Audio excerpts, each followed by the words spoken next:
Welcome everybody to another episode of Blue Ridge Adventures. I'm Harrison, and today we have the honor of being with Dan Lucas of Cardinal Bicycle in Grandin, which you also have a shop on 460. Have a shop on Orange Avenue, yep.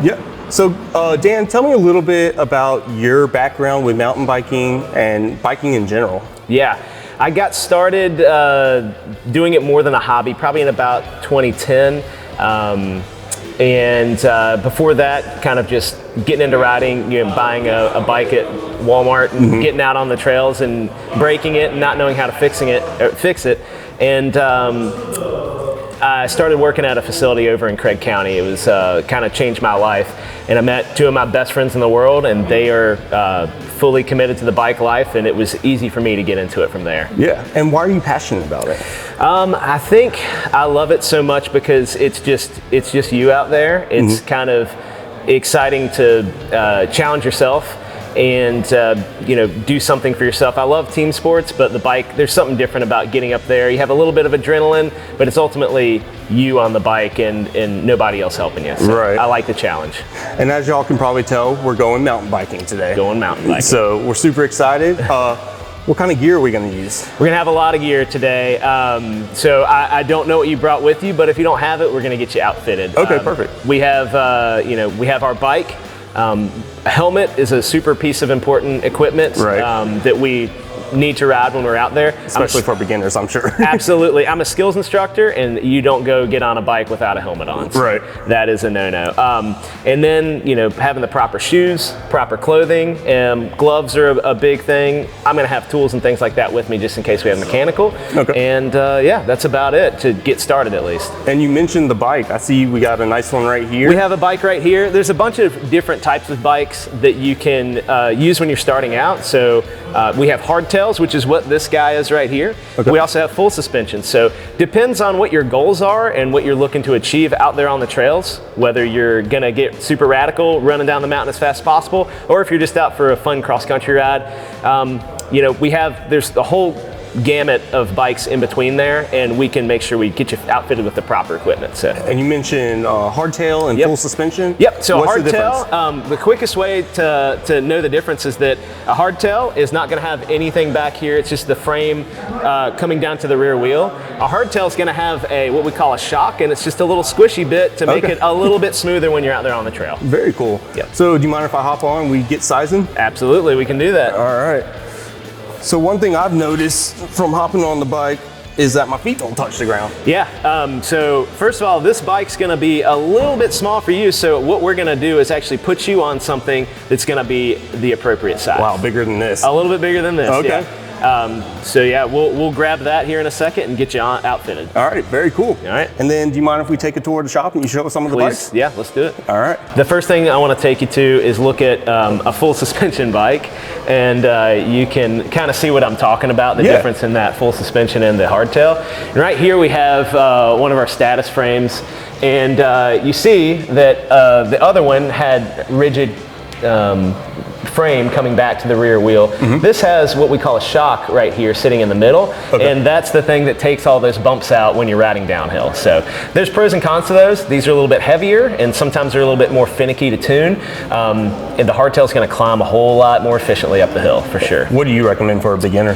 For a beginner, hardtail is going to be the best bet. So number one reason is because you'll learn bike handling and control on a hardtail much quicker, and you're going to be a better rider for it in the long run if you start with a hardtail. So that's my number one suggestion when somebody's buying and we're starting with a hardtail today, right? You're starting with a full suspension. Oh, okay. You already have a hardtail, so we're going to bump you up a little bit, and we're putting you on something real nice to ride today. I appreciate that. Yeah, absolutely. As far as other gear goes that I like, having a nice pair of gloves is very important. Okay. Reason being is, number one, if you fall down, let's say you do take a spill, you usually catch yourself with your hands, right? Yeah. If you do that, a lot of times you're going to scratch up your hands, you might hurt something. Okay. With a pair of gloves, that's going to keep that down. The other thing it does is reduce fatigue on the bars. So while you're riding, it's going to reduce chafing on your hands and fatigue on your palms. So a nice pair of gloves is a must when you're riding mountain bikes and when you are really getting out there for it, for sure. Very cool. I would never thought of that. Yep. Yep, they're I good. would just usually fall and catch myself on my face or something. Yeah, So. we all take crashes every now and then for sure. So another thing that I recommend whenever you're going to be out riding is wearing a helmet. They're incredibly important, and it's going to protect you in the event of a crash. Okay. Something I always look for on any helmet is this little yellow tag, or sometimes it's going to be labeled inside the helmet, Gotcha. and it says MIPS, and that stands for a Multi-Impact Protection System. And what's cool about this is if you have a crash and you hit your head, this shifts in the helmet to help reduce that sloshing of your brain, and that's typically when you have brain injuries. Yeah. Virginia Tech has a really cool study on helmet safety, and I urge any sort of cyclist to look that up, and you can see their ratings for helmets. There's a lot of great ones out there, but find one that looks cool, that is aesthetically pleasing, and go get that. It's cheap insurance, you might spend $80 to $120 on a helmet, but if it keeps you out of the hospital, it's a whole lot cheaper than the hospital bill. Save an ER visit. Absolutely. So it's a must-have when you're out there on the ride. One other thing that I think is a must-have while you're out there riding a bike is multi-tools. So there's tons of different types of multi-tools that you can have. The thing that I recommend is going down to your local shop, talk to the guys in the service department. Yeah. They're all going to ride, and they're going to tell you what they like. The one that I like the best is called the Crank Brothers F15. It's really great. It has everything from a chain brake, all the pertinent sizes to be able to adjust any sort of cockpit or get your wheels on and off. It's a fantastic tool. But these Shimano Pro and the Precicycle have some great options as well. Just get yourself a good multi-tool that you can take with you while you're out there, in the event that you have a mechanical and you need to take your wheel off or change a flat. Right, yeah, save you the trouble. Absolutely. A lot of bikes up here. A lot of bikes, yeah, for sure. So these are all hardtail mountain bikes. A lot of these are more entry level or gravel oriented. And then on the bottom here, you'll see these are full suspension, a lot higher end. Okay. There's aluminum or alloy bikes right there. And then you'll also see these are carbon fiber. This is like the one you're gonna be riding today. It's a carbon fiber bike. Very cool. So very cool, like a lot of technology in it. I'm sorry, because you're gonna want one now after you ride it. Yeah, I think so. The other thing that I highly suggest doing when you get a new bike and you're getting out there on the trail is getting a good set of pedals. So most of the bikes are going to come with a set of test ride pedals that look like this. And you'll notice that they're kind of smooth. These are literally just for getting out and test riding the bike. They are not for long-term use. And a lot of people will try to milk these for as long as they can. Right. But a good set of pedals is only going to cost about $50. You'll notice that they have these big pins in them to grip onto the bottom of your shoe, and they're going to have bearings inside rather than bushings, and they're going to last longer, they're going to perform better, and keep you from sliding off the pedals and potentially crashing. So right. It's an easy investment, cheap, and you're going to thank yourself later for it. Yeah. Well, I appreciate you showing us around and getting to see all the gear that we're going to be using today. I'm excited to get out on the actual trail now and go riding. So if you want to go, let's do it. Let's do it. All right, Dan, we're out here. It's an absolute beautiful day up here in Mill Mountain. We have our bike. What do I need to know when going on the trails? All right, so these trails are pretty intermediate trails for most folks. It's quite a bit of effort to get up and down the mountain. However, there's some awesome trails that any skill level can ride, and that's what we're gonna do today. There's a couple things you gotta know and things that I call the constants that I wanna see anytime you're riding a bike. Okay. The three constants are pretty simple, and you may hear me yell at you to do these things while we're on our ride today. That's fine. The first thing is when we're riding through any sort of obstacles, so roots or rocks or any sort of trail debris, it's a good idea to keep your pedals flat and level. And what I mean by that is, if you take a look here, this is your crank arm, and you see these pedals, one is going to be there and one's going to be on the other side of the bike here, nice and flat, and that gives you a lot of space underneath the bike to go over obstacles in the trail. So I want to see you doing that while we're coasting through obstacles. Okay. The next thing that I recommend is always resting a finger on your brakes, because if you come up to a trail intersection and there's somebody with a dog on a leash, or there could be a tree have fallen down in the night, you want to make sure that your fingers are covered so you can go ahead and slowly stop yourself without any sort of drama. It's always bad when you're riding like this and you got to reach for those brakes and grab them.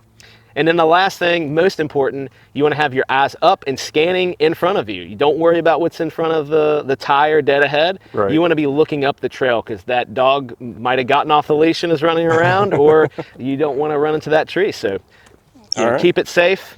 eyes up and scanning, fingers on your brakes, and keep those pedals flat and level. All right, well, you ready to grab your bike and let's go on some trails and ride? Let's do it. All right, let's go.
Whew, I'm gonna need a minute, Dan. That was a long ride and that was challenging, but it was so much fun. Good, I'm glad you enjoyed it. Yeah, I mean, there's no better feeling just flying down a mountain, trying to avoid rocks, trying to avoid bumps, going over them. And man, it's great. It's awesome for, I always feel like mentally sharper after I've been riding a bike. I feel my mood is better. My whole personality, I feel like, is in a better place. Well, I appreciate it. Absolutely. Nice to ride with you, Harrison. Yeah, Thanks you for coming too. out, man. And y'all should definitely try it.